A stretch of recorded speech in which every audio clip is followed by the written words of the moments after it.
everybody. Game time, Brian, otherwise known as the mailman. Wanted to do a video. I wanted to do something a little different. Um, I needed time to digest. I was out shopping. I was at Walmart, me and my wife, and I was listening to my owner and my general manager speak, and man, it hit me different this year. It hit me real different. Um, I'm trying to be positive, people. I'm gonna go into this season with nothing but positivity regarding this team. Why? Because I do think it's a very, very talented team. I do believe it's a talented football team. I do also believe in order for us to be successful and win playoff games and have a chance to get to the Super Bowl. Do I think we're talented enough? Yes, I do. But things have to come together. Um, things have to come together in a way that makes it seem unlikely that they're going to come. I mean, we need everything to hit. Now, we've seen it hit, right? We've seen teams like the Eagles a few years ago, even though they lost, go out, make moves in season, right? To address needs that come, along. For the most part, I mean, they went wire to wire. They were the best team. We beat them once that year as Cowboys. We beat that vaunted team. Um, but we saw them get there, and they didn't win the game. They should have won the game, but it can be done. It can be done. This team is very, very talented, but they need to they needed to hit on everything. And recent memory shows you that they're not going to hit on everything. It's a little deflating because I kind of feel like my team, the powers that be, know more than I do. It's almost like it's almost like that movie Armageddon, right? It's hard to believe that a meteor is going to come towards Earth, and we're gonna know 6, 9 months out, and we can't do nothing about it. I mean, we have scientists, we have geniuses that are just they're in another room, just thinking up shit, right? How are we gonna fix this problem? And it's like Groundhog Day. It literally is like Groundhog Day with this ownership.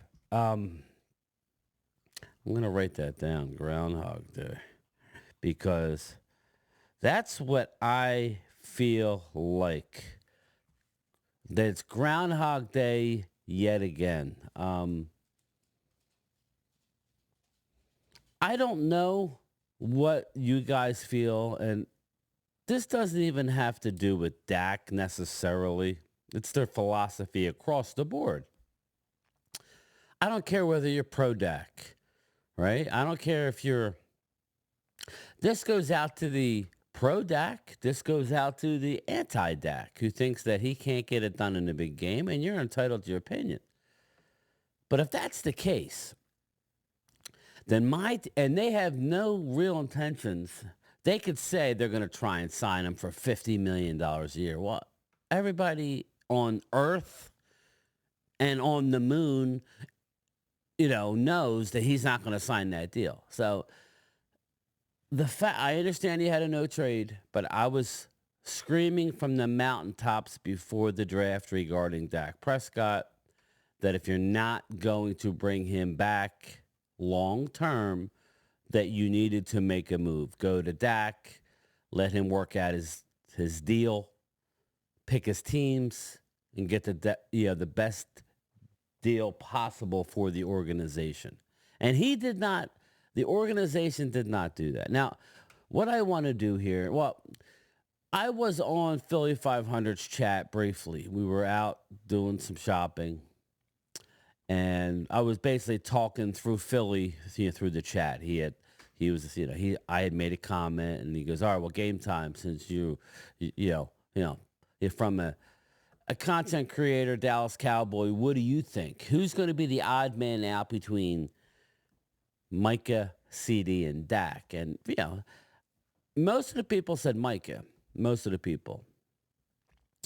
And I said Dak. I said Dak is going to be, the odd man out. And they, wow, Dak. And then, of course, they go into the old Mark Holmes.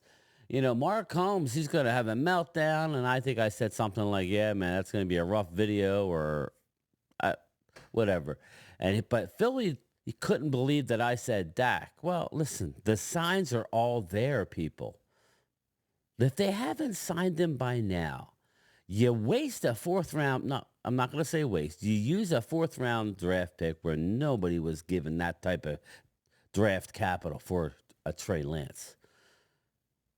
All signs are pointing. I don't care what comes out of anybody's mouth in the front office. They could sit here until we're blue in the face saying that we offered Dak a contract and he didn't want to be here. I don't care which side of the aisle you fall. It has nothing to do with whether you're pro or anti-Dak. If you're pro-Dak, then I would be mad at the organization for not signing him. If you're anti-Dak, I would be mad at the organization for not coming up with a plan to move on. You see it all the time. You say, all right, he would have had a huge market. So, for it to play out like it is, you hear Dak Prescott making comments like, if he's here, great. If he's not, that's fine too. Literally today from practice. It's just, why does my organization have to do this? Stephen Jones has no clue what he's talking about. He has a preconceived notion of what he wants to do, and he's going to form his opinion around it. Jerry Jones is dumbfounding. He mumbles. They asked him maybe 5 questions. It seemed like only 5 questions the whole press conference because he was mumbling and talking about stories. And I'm going to go through this press conference with you. I want to go through it, and I'm going to give you my opinion. And, I want to hear your opinion in the chat. I want to go through it. I think this is, we have to discuss it because he's making statements like CD, Micah, and Dak are going to make 70% of the team's salary. That's just false. That's wrong. That's like a politician saying stuff that's lie after lie after lie after lie. Again, I'm a little worried. Like, in the movie Armageddon, where we think we have these geniuses behind the scenes just thinking up stuff to try and save the world. I'm figuring that my general manager and my cap guy, Stephen Jones, know what they're doing.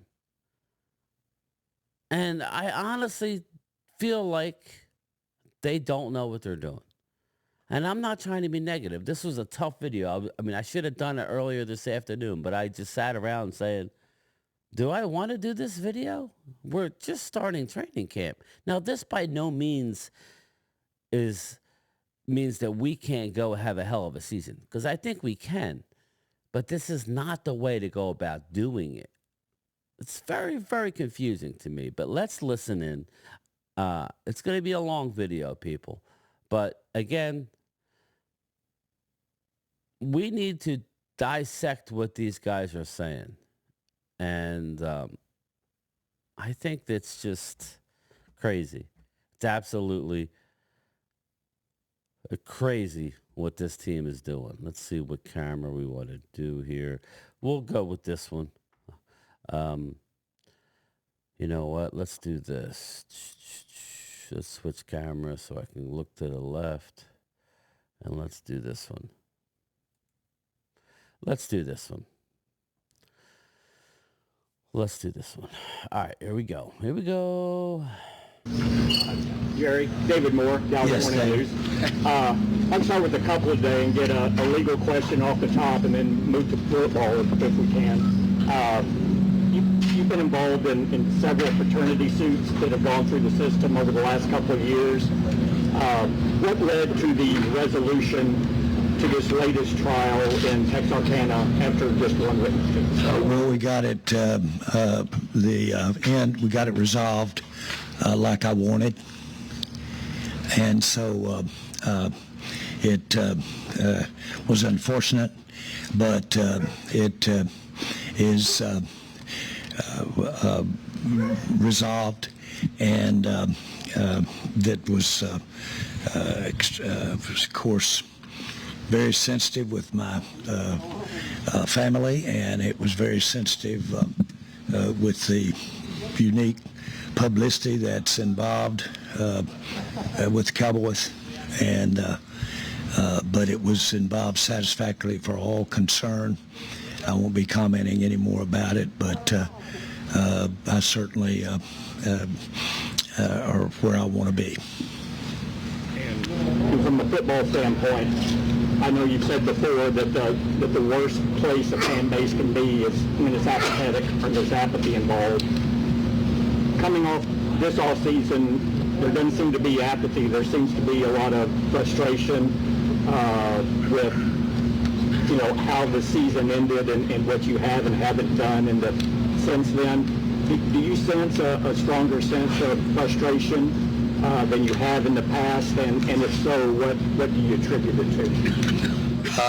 The way that, as I sit here today at almost 35 years, you've got to help me with my mathematics here, but almost 35 years.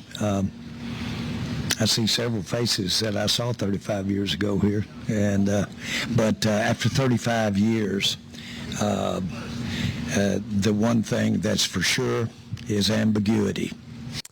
I don't know. Again, we don't really care about the 35 years, Jerry, at this point. I'm trying to be nice, people. We're gonna let him talk. I know he's got a lot of years in, but again, this is a young man. You know how they always say this is a young man's game as far as playing the game? That's a young man's game as well when you work in a front office. I'm sorry, Jerry, it's a young man's game. You watch, and I see all kinds of, opinions regarding Joe Shane and the New York Giants and the Hard Knocks. It's a young man's game. You saw how Al Davis he ended up his career. Listen, I loved Al in his heyday, but at the end, it was a joke. He was literally the butt of jokes. And I feel that's where we're at now with Jerry Jones. We're having the State of the Union, and we're getting into these long-winded, glory hole answers that just aren't helpful. Listen, he has the right? I know I'm going to get a lot of that in the chat. He has the right to voice his opinion. He owns the team, right? I get it. But you have to treat the Cowboys like a public entity. It's not a business necessarily. It's a business that is relied upon fans to be interested in that team. That's just, and I know there's a lot of interest, but here we go. Let's listen. And just the nature of what being a part of sports and part of football is very ambiguous. The reality of it is that you are continually dealing with much unfinished business. There's almost no way to segment parts of the running and the evolving of a team from one year to the next. You can have specific agreements, and those agreements have all the right terms in them, and yet you still might have non-execution of the agreements. We've had people with contracts that didn't come to camp. So you've got to make that reality. That's what happens. And so that you can't be Talking about C.D. Lamb is what he's talking about. and do what I have the privilege and the opportunity to do, and that's be a part of the Dallas Cowboys and run the NFL, which being here with you today reminds me just how lucky I am and how wonderful this is. But it is more ambiguity involved than I ever could have imagined. And there's always going to be many dangling participles out here of unfinished business. And that's the reality of it. There will never be a time with the NFL and sports, but what we don't have a lot going on that give you reason to say, this is the time of year when you're just supposed to do football. Well, there's not a million things, but there's so many things going on at all times, and more so today than when I first got involved. And it doesn't seem like Jerry they can't handle the new age of football where you're always talking business. The deadlines make deals. That's Glenn Ross. Sell. That's done. That's not how you. Again, they're a $1 billion organization, so I'm not saying they don't know how to make money. I'm saying they don't know how to put a winning team on the field. So, it's like, he makes it seem like it's so hard. But, let's listen. So if I can be specific, I was kind of ready with my thoughts for you. I know we've been talking about what kind of off-season we had, what kind of season ending we had. Well, the facts are that I'm going to need a little bit of help here, but how many Pro Bowlers do we have out here? 14. 14. Wow. Pro Bowlers on this field right now. 12 All-Pros. And 12 All-Pros. We have an outstanding team. And so that part works. We've got a lot of ambiguity in the team. I have ambiguity everywhere in the things that I look at and do. And so I'm maybe the best thing that that God gave me was a tolerance for ambiguity. And so that's what you have. That's what it frustrates you. And in frustrating you, obviously, it frustrates fans to not have closure or to not have bright line. Just real quick, the whole Pro Bowler thing. Listen, all pros, that's great. I'm not here to upset anybody regarding being a Pro Bowler. That's great. It's not what it once was. Let's not kid ourselves. It's not what it once was a few years ago when they actually had the Pro Bowl after the season. Now more than ever, more people bail out of that game. It's not what it used to be. Okay, it's just not. I miss having them go to Hawaii. I don't know. That's just me. I know the game wasn't great, but it allowed the two best teams in the league that normally has a lot of Pro Bowlers to actually play in the Pro Bowl game, or at the very least show up with their Super Bowl ring. So again, making the pro, now all pros different, but making the Pro Bowl is not what it once was, in my opinion. So let me know what you think. That's not in my mind. That's not in my life.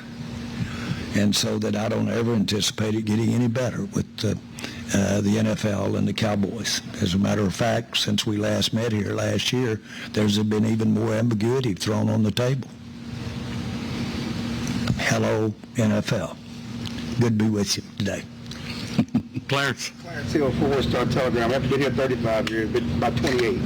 But there were times when you did know what you had coming into the camp. And I know you said you got the Pro Bowlers and the All-Pros, but they didn't finish the job. The goal this year is to finish the job and go further than it did last year. with all this ambiguity, with CD not being here, talk about what you did in the off season, what gives fans hope that you can take the next step? Because that's the bottom line. Not just do what you did last year with the same guys. I appreciate you saying that, Terrence. Good. Nice question. Clarence. Nice question, Terrence. Never gets old. Are we at Oxnard?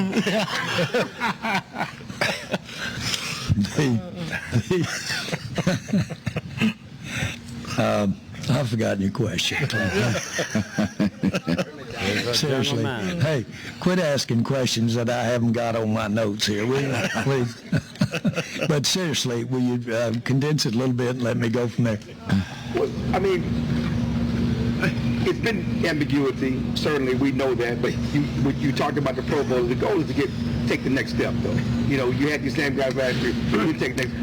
Watching the fans be excited that you can take the next step. Just in spite of all this ambiguity, especially with CD Lamb not being here, open camp with even more ambiguity with your players. Well, I'm probably because of the way we ended the season last year, I'm more about winning the award for the best way to end the season than I am winning the award for showing up at camp with my house in order. I agree with that. I'm more worried about ending the season than I am a fast start. You're absolutely right. I'm worried more about, I'm all in to having that game come out different, the last one we played. Now, what I will say, when I look at our roster, when I look at where we are, when I look at the quality of our coaching, I will say that I like as much or better than any time how we're going to be hanging around the rim so that when we get to that game, we can come out of there with a different result. So I think we're very, very positioned, i.e. hanging around the rim, again, which you have to be up there and around there to have a better result at that end. Now, the big question you pointed out, and appropriately so, is do you think you've got a chance to come up with better results when you get there? I don't want to sound, though, and be trite about getting there. That's a big deal. And I want you to know, as much as you might criticize me for it, I take a lot of solace in the fact that we've had the 12-game seasons that we've had over the last several years, the fact that we've got the personnel we've got here at camp, the fact that we've got the coaches we've got at camp. I take a lot of solace that we're going to be there to get a chance to go to that playoffs and do better. Todd? Todd Archer of the ESPN. For Jerry and Steven, why has it been, with CD, obviously the latest one, why has there been difficulty in not being able to re-sign your key guys to extensions when that's not been a deal in the past? And do you have to alter how you guys approach your approach to the negotiations when you have these contracts coming up the way you do? This time last year, I'm going to hit it first, but then we'll hear from the guy that really knows what he's talking about. Was it Martin that wasn't here last year? Correct. Yeah. Correct. Pretty big deal. Okay? All buttoned up, contract and all. Wasn't here. Does that ever happen? Of course it does. Look all over the league. It happens all over the league. So I don't flare when it's happening to us. I'm aware of it. You must give me that I'm aware that we want to get these guys to camp. Business as usual, as far as I'm concerned. That's the point of that diatribe I just had before this. I'm used to this. I remember once there I was can a live guy with named this. Emmett Smith. And I feel confident if you look at the fundamentals here, we can get back to the shop we were. I hope that we'll be in better shape. So that's January. Okay, this is July. No, I don't get bent out of shape over the fact that somebody is not here or here at all. Calvin? I'll add to that, if you don't mind, Tad. Yeah. I think at the end of the day, if we had these three guys done, there'd be somebody else, I can assure you. They kind of wait in line and seeing when it's their turn. Obviously, we had everything buttoned up last year, and Zach, who's had an unbelievable career, all-pro career, one of the best players to ever put on the helmet here, decided, hey, I've been under a long-term contract and I'm underpaid, and I want to be paid. It's going on San Francisco. You just look around the league. As Jerry said, it goes on everywhere. We have a very unique situation. We have a quarterback who played at the top of his game last year, second in MVP voting, who can leave. And then we got two players who can't leave here for 3 years. Theoretically, if we didn't sign either one of them, I guess we couldn't franchise one 3 years from now. But we could sign one of them. And both of them, rightfully so, believe they should be the highest paid non-quarterback in the league. And totally respect that. Okay. So very... Well, let's analyze that a little bit.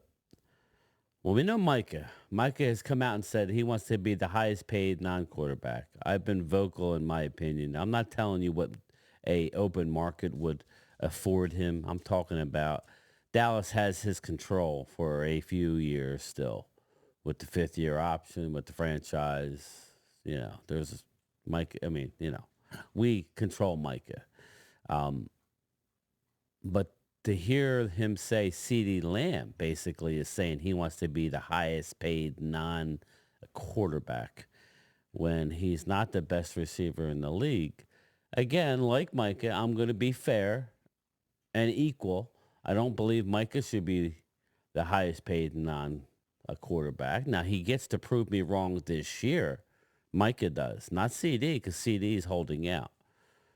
We'll revisit that. I would say Myles Garrett is head and shoulders a better defensive player than him. So, T.J. Watt's got better numbers.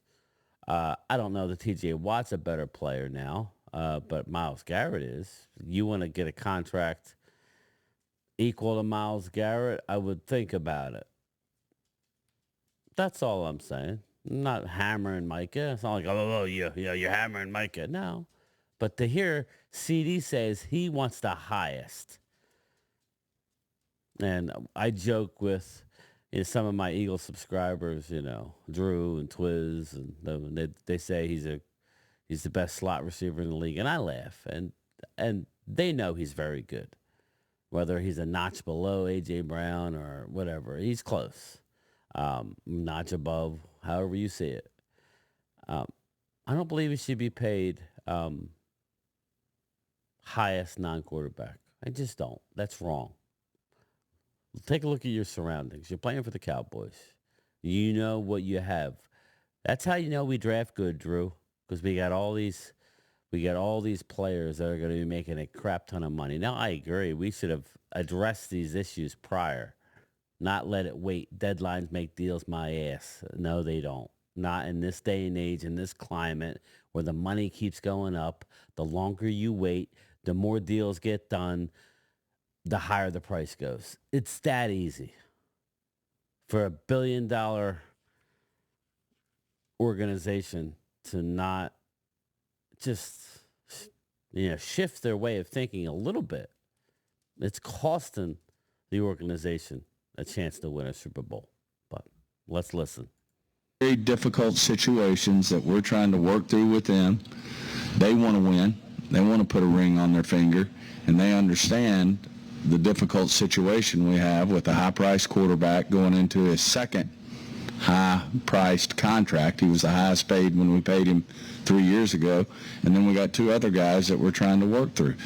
It just takes time, and we're having great conversations with the representatives in terms of CD and Dak, and obviously Micah's a year removed from where CD is today. CD, in his career and where he is contractually. So I think he wants to go out and show that he is the best non-quarterback in the league, and I hope he does it. But these things just take time, and we're having great conversations with them. It's certainly not easy. I welcome the opportunity that we've drafted well enough to have one of the best quarterbacks in the league, one of the best pass rushers in the league, if not the best, and one of the best receivers, if not the best receiver in the league. Welcome the opportunity. It's great that we draft like that, but it does take time, and it's certainly not easy.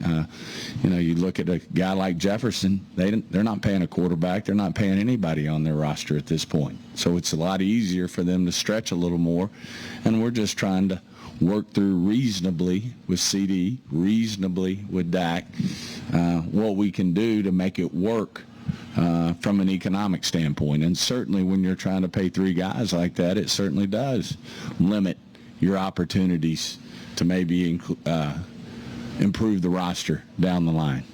Makes it difficult to keep Biotic. It makes it difficult to keep Pollard. And we just got to draft. I mean, we think we drafted two great prospects in Guyton and BB. And I think they'll step in and they'll do a great job. Our history says that we've drafted well, and I think they'll both step up. You hate to lose a Pollard, you hate to lose a Biotic, but, that's the nature of this business. Stephen, let me follow that up. That is the world's smallest violin. Okay? Nobody's feeling sorry for themselves around here. As a matter of fact, I want to tell you how blessed we are to get up in the morning and have these problems. I wouldn't take anything for it. And I'm emboldened. Okay? It puts gas in my tank to basically have these problems. But I was negotiating directly with the players in our last labor agreement. And on our last labor agreement, I was in with them, just me and the players that were negotiating. And we were down to the gnat's ass, where there was not much left in the agreement. Okay? Yet we were sitting there with a point. But that massive labor agreement that we have, there were 5 or 6 of the players there. And so I went down to see them, told our group I'm going to go down and just talk to them myself. I said, guys, let me tell you an experience I had. Here we go. When I was buying the Dallas Cowboys, it got down after months of negotiation, and it got down to about $300,000 that was at an impasse. Now, that was all the money in the world to me at the time, a lot. And so Mr. Bright, I sat down with him, and he said, Jerry, let's flip a coin over it. Flip a coin over that kind of money, 1989. It was obscene. But I said, yes, let's do it. We flipped. I lost. Wow. I really got screwed. I got the Dallas Cowboys. Boys, don't let a minor deal at the time stand in the way of the big deal. And that was my message to them. So these things have to be put in perspective of where we are. And while they look at the moment like it's the end, I'm talking to our fans, while it look in the moment that issue is a serious issue, in the bigger picture, my experience with the NFL, sports, experience with you, has been that passes and you move on and you go. Now, the other thing I want to say gratuitously is that I've been doing this 30-something years. And I don't feel like I've ever worked a day in my life, ever. But I have spent my life doing it, and I dream about it every day. I'm into it. Here. I'm all in. I'm all in. Here we go again with the all in. Sometimes being all in means you narrow. You remove. You know what?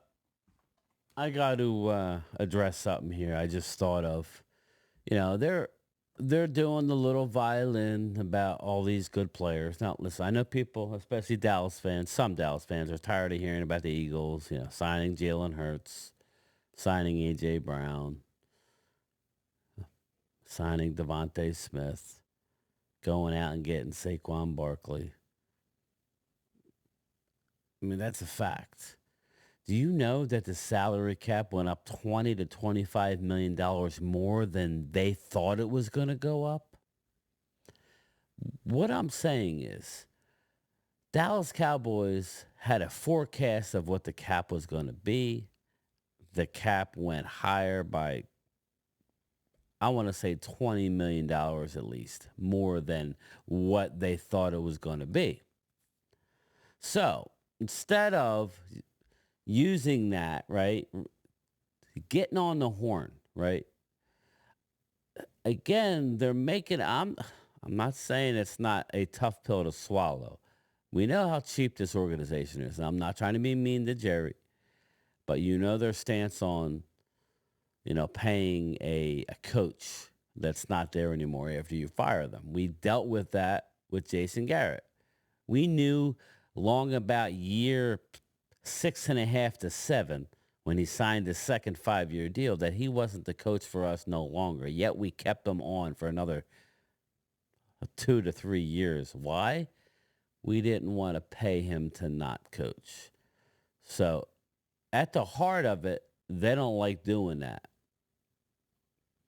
But you would have thought that they got this windfall of money added onto the cap because of the TV deals. It's going to continue to grow. If they sign CD, they save. He's counting 17 against the cap. They'll save $10 million, $10 to $12 million, probably $10 million this year, more. If they sign Dak, they'll save $30 million. He's on the hook for $55.4 million. If they re-sign him, let's say they re-sign him for 57, let's say 57, whatever. Okay, well, he's probably going to be an $18 million cap hit year one. So what's the difference? Let's say 20. Let's just be generous. $35 million that you're going to, over $35 million that you're going to save. Now, all that extra money, you could then throw at, you have to identify. You have to address with these players. You can go to a Tyler Smith. I know it's early. You can go to a Jake Ferguson, right? You could go to whoever that's young. That's how you save money. You identify. You're not always going to hit. That's how you, and they used to do this years ago. You go to a Deron Bland. If you really want Bland, you could get him cheaper now than you would be able to when he's a free agent. It's just easy. Or when he's up against it. You will have plenty of money. Now, in a couple of years, again, they put themselves in a situation where they're dealing with this all at once. That falls on the general manager, whether you think it's Steven, whether you think it's Jerry. Jerry wants all the credit. He still loves it. Well, these are some of the ways you get around it. And the other teams, I don't know if it's their minds, it's their way of thinking. I don't know. But that's just a little eye-opener that they got way more money on the cap than they thought. And they're still not willing to do anything. Let's listen on. The months out here that are in the future. And you narrow it down to where all we're talking about is right now and the next playoff season. And that's it for everybody. We're all in. We're all in. It's all right there. Let's okay. We all got some things out here in the future, another 2 or 3 years on contracts, all that stuff. Let's all get in here. Zero right now in this. Dak's got his year. Contract. Let's focus right here. We all got a lot on the line. So that tells me they're not signing Dak. For that playoff game. Just say it. A lot of it. So you've got to understand a weird way of looking at it a little bit with that time. Now, having said that, I want to say this to our fans. I know that I have had a lot of mistakes in these years. Wow. Good. But the same guys making this decision that has the Cowboys and really got there by the skin of my teeth. And it was a miracle that I was able to pull it off. A miracle. But the same imagination, the same risk-taking, the same taking risk but being pragmatic, being inconsistent, sometimes looking like you're a Mississippi riverboat gambler and then sometimes looking like you're trying to guard the national vault. Those inconsistencies are how we got here. Now that is what you're seeing going on right now. And I don't know for sure if it's going to work, but I am giving it everything I've got, and I'm all in to have it everything I've got. As sensitive as our fans are, they got a full-time me. I'm all in. All right, Calvin. Calvin Watkins, Dallas Morning News. It's for Coach McCarthy. All right. He's awake. Let's talk about football. Coach, that's football. There you go. You got a couple of guys who are coming off off-season surgeries, like Mozzie and Luke. Will they be on the pup, or are they ready to go for the first practice? Yeah, definitely. We'll work those guys in. Trayvon's obviously on pup. So, I mean, those guys will be on a limited schedule. Just want to be smart. Obviously, we're in a ramp-up phase here, so we won't even do a team drill. Today we'll be in 7-on-7, and the practice today will resemble an OTA practice that everyone saw there in June. I got a quick question for Stephen and Jerry. When you talk to your season ticket holders, they've expressed frustration with the lack of success, or are they all in like you guys? We had our highest rate of renewal that we've ever had on season tickets. And the fastest it's ever happened in the league, in the NFL. Wow. Excuse me, Steve. Now, there's no one more frustrated than we are with what, I mean, at the end of the Money's day, this flying is in. all You about, keep buying the tickets. as Jerry said, that last game. It's our postseason success, and no one's more frustrated than we are, and they wouldn't be great fans if they weren't frustrated with the success we've had in the postseason. So it's duly respected in terms of what their frustration is. The good news is, I think Todd said, you don't want them not to care, and they do care. And they spoke. They want to come watch these games. They know we're competitive. They know we're right there. But we got to get the job done, and we hadn't gotten the job done, and we can go out and win a lot of games next year. And they're still going to be pointing to that first playoff game and the second playoff game, hopefully, and on and on. But we all know what the issue is here. It's our success in the postseason. We haven't had it. We know that. Our fans know that. Everybody knows that. These players know it. Mike knows it. His staff knows it. That's the elephant in the room. We've got to go take the next step, and we haven't done that, and until we do it, there'll be frustration. I'll add to that, we want to beat Arizona last year. We want to beat Arizona.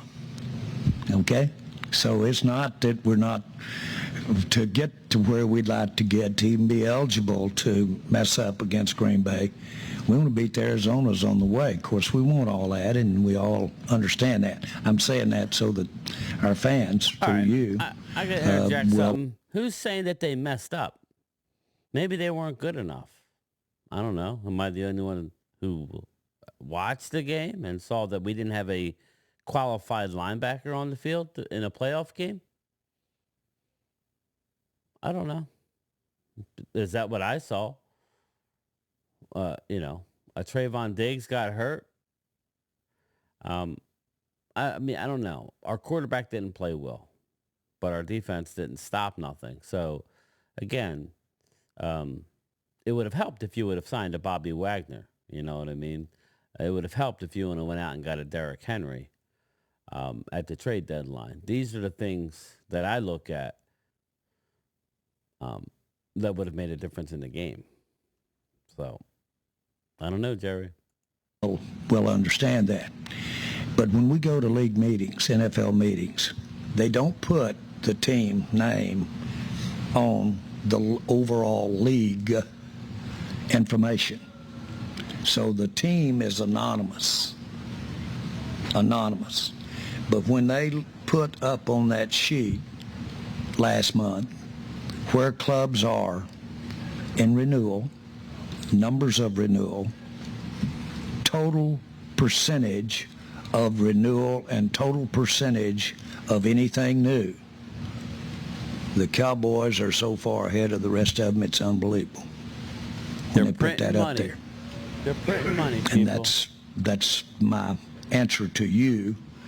How are I know if I was a season ticket holder, I would want answers from my organization why they haven't made a move at the trade deadline, other than bringing in a backup quarterback for a 4th-round draft pick. I would want. Are these like corporate people, everyday people? What are you thinking? I would hope that they would be asking some tough questions of this ownership as to why prices keep going up, because prices went up again this year for season tickets. Yet product is actually going down. We've lost players that were not replaced, other than Eric Kendricks. Nah, that's very interesting to me. are our fans reacting to of where we are today? Now, what I want to be clear with y'all, that puts gas in my tank. That incentivizes me more than anything that could happen. If you think I don't want to show them and reward them, okay, and if you think something called a dollar bill is standing in my way to do it, you're very wrong. What we deal with cap money is not a dollar bill like you and I sense it with our bank account. It is a tool that cap money is a tool that everybody has the equal amount. And what you've done with it, where you've extended it, where you've used some credit card and spent some of it in the future, all of that is the art of the deal. And you're seeing, I know you are, and you're all aware of it. I read what you write. You know that we've spent money in the future to get the supporting cast that we've got on this field out here. And the games they played the last 4 or 5 years, we're still paying for some of that this year in the cap. That's the way it don't works. blame us for your bad contracts. That's the way it works. Or And if you untimely. miscued and spent it and didn't get Green Bay win out of it, then you wish you had it back so that you could use it this year. But that's not the way it works either. That's the art of the deal. But I will say this: if I'm anything, I want to say to our fans, I'm good with math. I'm very good, and I can stretch a dollar because I can put a lot of energy, juice, and bullshit with it. And so I maximize what we've got to work with. We're talking about I like to think, kind as of well press as conference is this? anybody in sports. You're making excuses, man. John Michaud with The Athletic. Jerry, you mentioned about Dak potentially going to the final year of his contract, you being all in on this year, him being all in on this season. Yeah, they're not Has that allowed you to think how long you guys have worked together, you and Dak, that this could be his last season with the Cowboys? Look at him, he's stuttering. Don't think so. Yeah, I don't think so. Just to be very specific, I Dak's do gonna not wanna come think back so bad. that this will be his last year with the Cowboys at all. If he doesn't have a deal done before next offseason, he's gone. Am I being psychotic relative to my mirror? No. It's pretty clear, I think. I want to say it if it hadn't been clear, of how much we appreciate what Dak Prescott has meant to this team in a positive way. And the players do play better when he's out there. He does make his teammates play at a higher level. There's no question about it. So I'm right there in line with his best fan. But believe it or not, in my life, I've had a lot of things I wanted that I couldn't get because I couldn't afford it. Now, have I learned to live with that in 80-something years? You bet I have, and life does go on. And sometimes when you get a bump like that, you turn around and do better than you would have had you got what you wanted. You'd have never known it had you not had to go get there. There's been some of my life with the Dallas Cowboys that's reflected. That had I gotten what I was sick about and ready to jump that I didn't get, Had I gotten it, it wouldn't have turned out as positive as it's turned out. So much of this thing we do, specifically with putting rosters together, when you're dealing with availability, injury, when you're dealing with talent fluctuations, when you're dealing with the competitiveness, so much of it creates a level where you just got to go and see what happens. People would love to do that job. Now, that's not unique. I would love to Millions do that of your readers and your fans that you communicate with, like millions of them live that every day. There's nothing new about a human being having to live with ambiguity. Nothing new about that. We all do it. Well, it's alive and well in what we deal with and what I'm dealing with every day. Again, it's a privilege to be here dealing with it now. This isn't the smallest violin. But what the point I'm trying to make is there is nothing new about not having these questions answered that you reflect, and we've reflected in this off season. And yes, I've gone in with not my wish list fully completed, and I've been a part with the Cowboys and been a part of it in the other parts of my life, ended up being the best I ever did. Nick Harris, DallasCowboys.com. You mentioned there's a lot on the line for this team, and there's 30 players on expiring contracts, big names with those expiring contracts, coaching staff as well. It's clear that a certain success threshold will need to be met to feel comfortable about the core in the future. What does that success threshold look like for you guys as you discuss the future? If you look over the last 30-something years, you will see that everything's not predicated on the exact one loss. What you're counting on, the people involved in the inside that are there every day and are there with the staff and are there with the players and the coaches. You're counting on, by the way, you do play a game that's with an oblong ball that can go any way on you when it hits the ground. Absolutely. And so you can make some bad mistakes. Where are the questions? Where are the questions by the media? The hard questions. Can anybody ask a hard question there? And say, looking back to last year, we made a huge mistake by not having a linebacker in a playoff game. Okay? It was well documented that Dan Quinn wanted a Bobby Wagner, a guy who never gets injured, and all he does is make tackles, and he's a leader. Yet you wouldn't pay the $5 million or bring him in for a one-year deal. Now you see he's with Washington Commanders. You were willing to sacrifice basically the end result because you didn't go out and make a stupid $5 to $7 million a year deal. We lost Overshown before the season. And you left the linebacker room with a Damone Clark and a guy who's always hurt in Leighton Vander Esch. Again, that falls on the general manager, people. There was no a trade deadline deal to bring in a little bit of security, God forbid. Nothing. Let's get back to talking about football. I loved you. And I just want everybody to understand, Jerry Jones has been a great owner for the Dallas Cowboys in his tenure in totality. The last 15 years, they've won a lot of regular season games. I did make this statement. They are 10th in wins in the last 27 years. 10th in wins. The 9 teams that finished ahead of them in wins all have won a Super Bowl. Think about that. Dallas is 10th overall in wins in the last 28 years, I believe. First 9 won a Super Bowl. They're not doing something right. You got to look into what you're not doing. It's them in-season acquisitions that need to put you over the top and not a backup quarterback. Again, I think we're focusing. If we're going to move on from Dak, fine. We should have addressed it a year ago. After the season, we should have sat down with Dak. We know you have no trade. Let's try and make something work here, people. Let's try and, before the draft. You have to know what you're going to do. He talks about knowing the cap 5 years out. they don't address. I will say this. Dallas has never lost a player that they've wanted to keep. They've never lost a free agent that they've wanted to keep. So if they lose Dak, it's because they don't want him.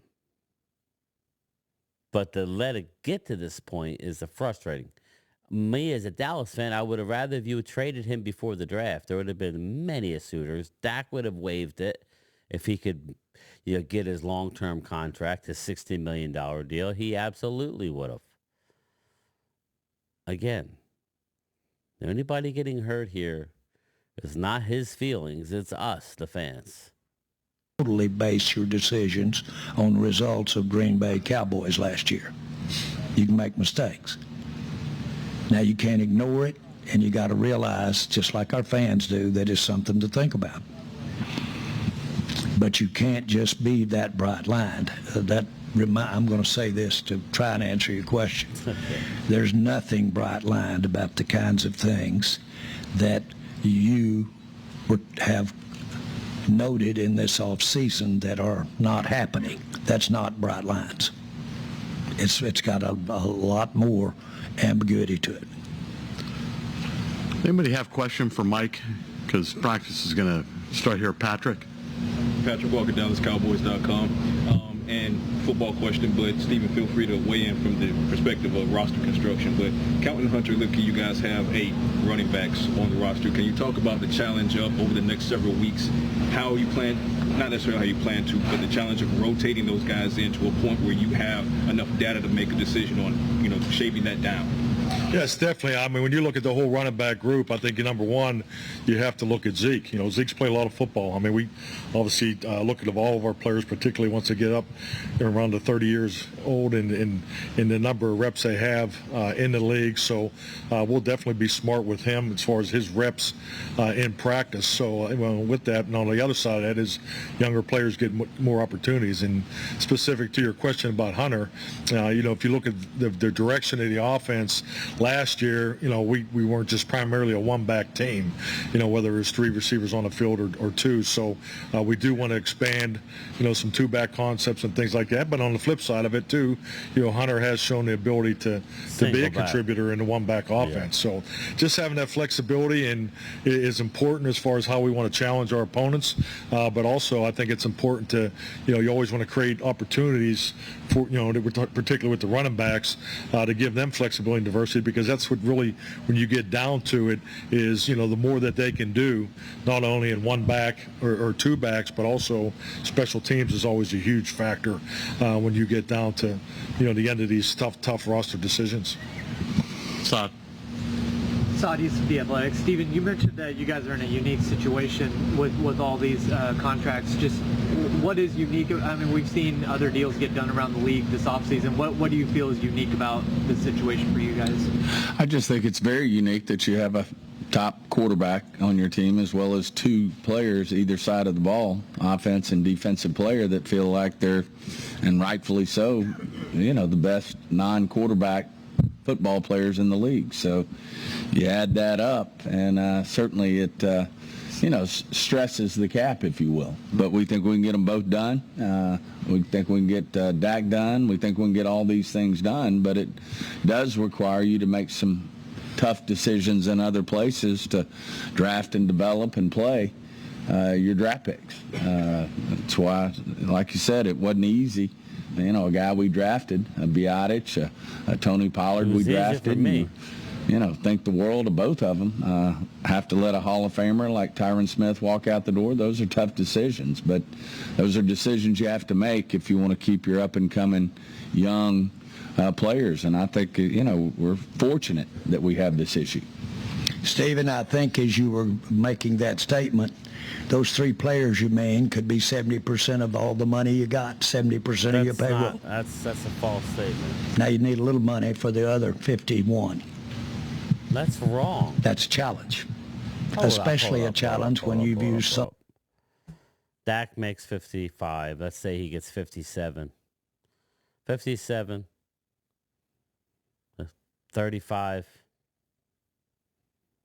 So what's 57 and 35? 57, 67, 77, 87, $93 million. I believe the salary cap was 235.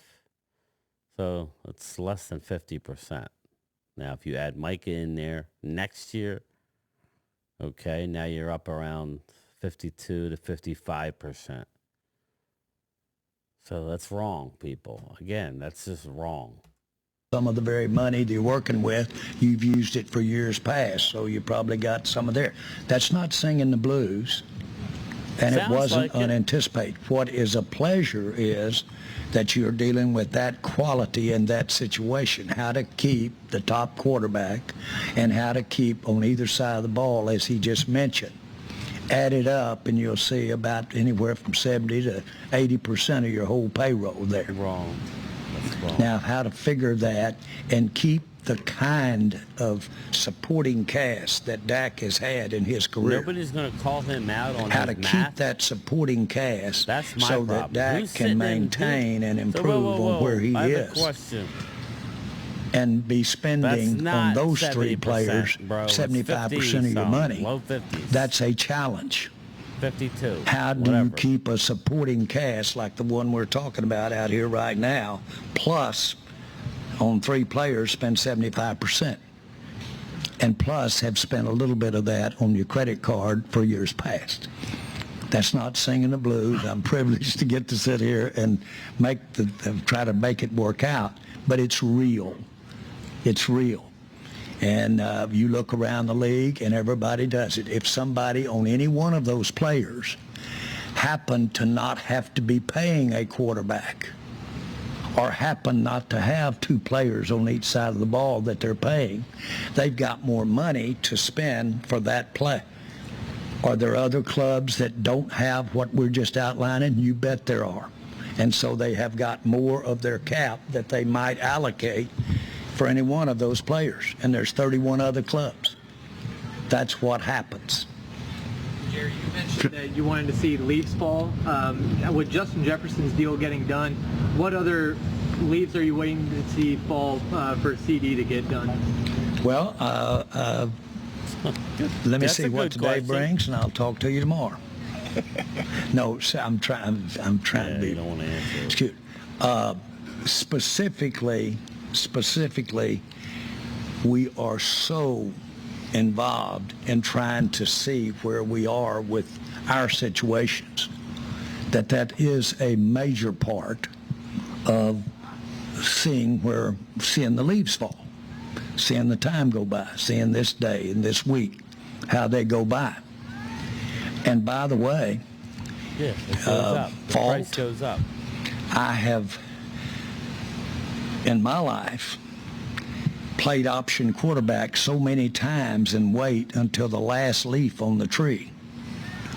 And if you want to picture pure option quarterback going out to the sideline, I have run that ball and kept it and not hand it off to the back, not pitch it back, not throw it. And I have run that thing all the way out to the sideline before I made the decision.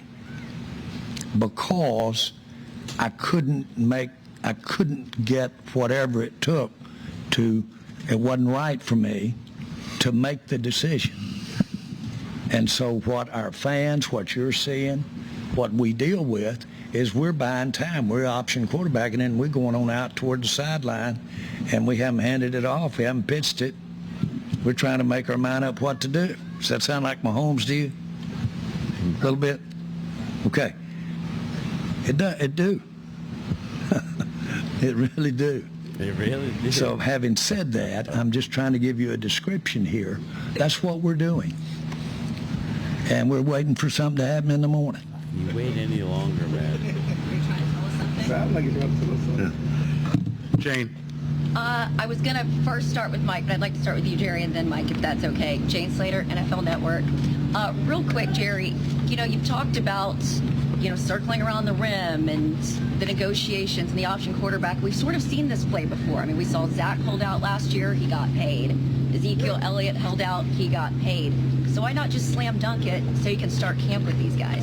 Because to your point, we've been talking about this since April. Slater, thank you. Well, thank you, Jane. I can go back hundreds of times and look where I should have pitched or handed it off to the back rather than keep the ball. Shane Slater. And I can do that not Good just question. with the instances you're talking about on players, but I can do it in my life many times and say, man, I should have handed that ball off rather than keep on toward the sideline. My point is that that still, whatever frailties there are, and there are Just some, answer the question. the negatives in my world Everything's have gotta be an outweighed, I mean, the analogy. positives has outweighed the negatives. And you have to Speaks in look at it. Cryptic. I heard one time Messages. to use every decision the Ben Franklin method. And Ben Franklin said, when you're worried and tired and can't sleep, Ben Franklin said, get up in the morning and list on one side all the positives, everything good, and then get up and take on the left side all the negatives, everything bad. And if that positive side beats that negative side by one, you're doing good. This one for Coach McCarthy. Jerry said that God gave him a tolerance for ambiguity. Do you share the same tolerance as it relates to your contract and not having your star wide receiver here to start camp in a year where you don't have an extension? You know, Nice. I really, view this question the same, my whole tenure as a head coach. I mean, and particularly most of these questions here today, I mean, that's part of the business of the National Football League, and that's what it is. But clearly, my energy and my focus and really the players and the coaching staff is not even close to what we've been talking about here the last 30 minutes. I mean, we're excited and energized by this opportunity what's in front of us. And it starts with this training camp. I mean, gosh, just to be here in Oxnard again and excited about the next opportunity. And that's just the reality of competing in the National Football League. Their contract conversations, we talked about that back in the spring, and that's really where it lies with me. I really don't have anything.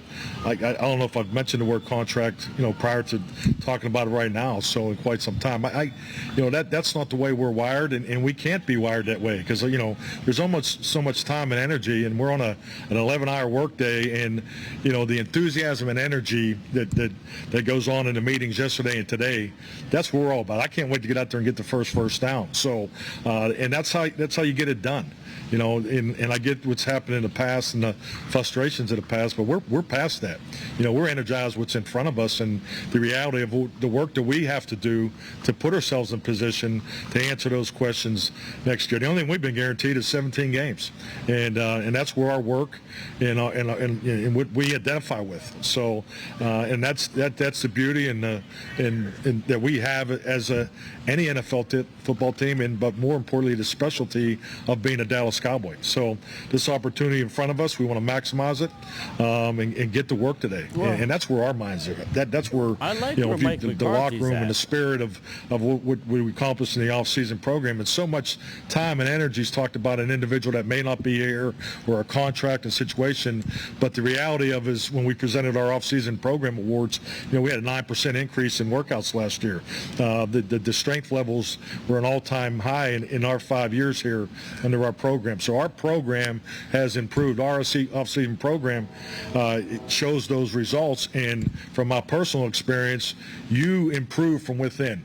The biggest improvement of our football team will be from the men that were here throughout the spring and through training camp. And trust me, the business part of it is critical. It's important. And, obviously, Jerry and Stephen have addressed that in depth. But our focus is on winning with this roster and this locker room we have. We have a hell of a locker room. We have a hell of a locker room. And the love and energy that's in place here, that's what it's all about. And that's really the reflection of what we're talking about. Tim Kalishaw, Dallas Morning News. Jerry, as far as you being all in, Mike's job is on the line. That's been discussed. The other coach's job is on the line. The general manager's job is not on the line. Stephen's job is not on the line. 31 other organizations don't do it this way. The only thing that happens here is coaches get recycled, and you've made 8 coaching hires.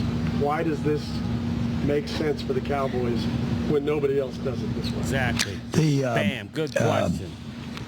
think about it and I think make the Cowboys up a story, have had two Terry. general managers, Tex Ram and me. Two in the history. You look around the NFL, and I'll bet, I don't know, I really haven't studied this, but I'll bet you they've had 30. They've had as many general managers maybe sometimes as they've had coaches. Since the reality of it is, which was from the day that we walked through the door, that I knew that I was going to have to be responsible for any and everything that went on. So that if that is going to be the case, then I'm trying not to use somebody else's commenters this way. I'm only comfortable doing it that way. I can't delegate that. Now, what that implies is that this thing is a product of me sitting up there throwing darts. That's not the case. I like to think He doesn't understand that the reason that I've that he enjoyed holds some these success in my life press conferences is that I've had people like Mike and Stephen in my ear hard. Now, Stephen is my son, and then my children, we all work together. I heard a father's prayer one time that says, please don't let me be a bully. Because I can be, they will let me because they love me.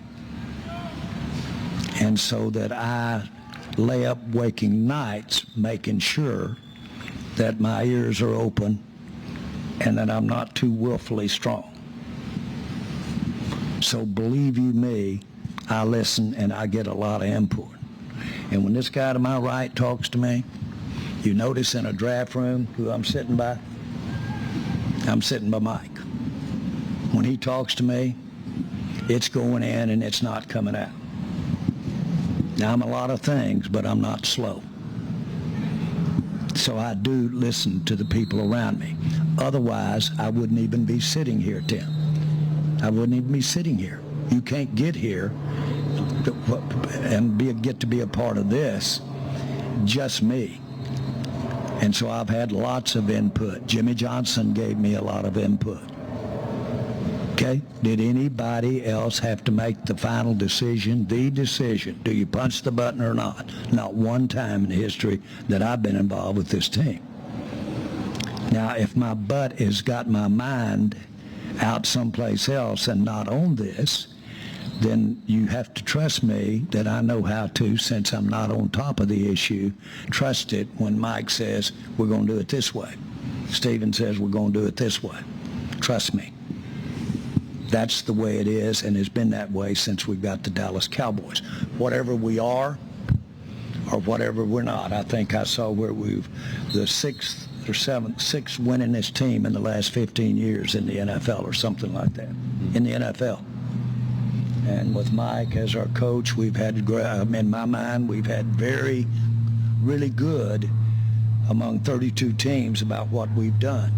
Does anybody think that good for me is folding it up and not having gotten to a Super Bowl? No. And I hope y'all know me enough to know that if you could write a check, and I had it, and it had actually guaranteed me, whatever it is, you got you a Super Bowl.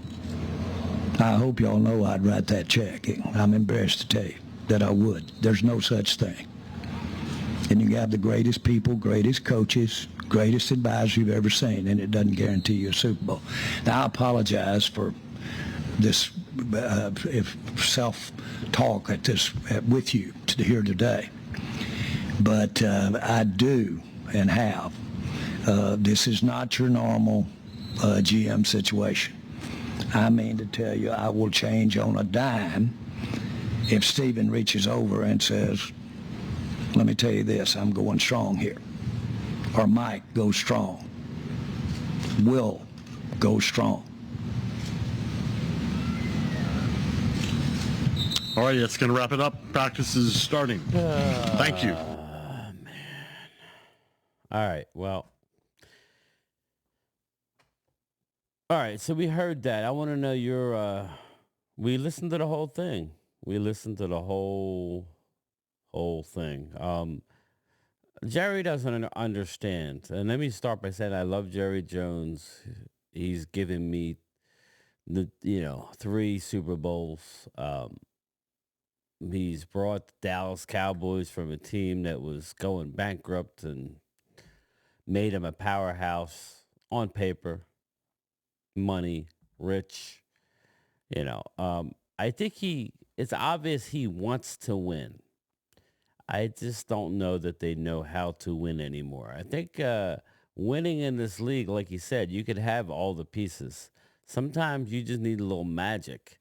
And we've been missing the magic for quite some time. We've been missing that mojo with the Dallas Cowboys. And it looks like I told Philly 500, it looks like Dak Prescott is finishing up his last season as a Cowboy, and his mind is wandering. I don't know how that could possibly be good, but I trust Dak can keep it together for the season.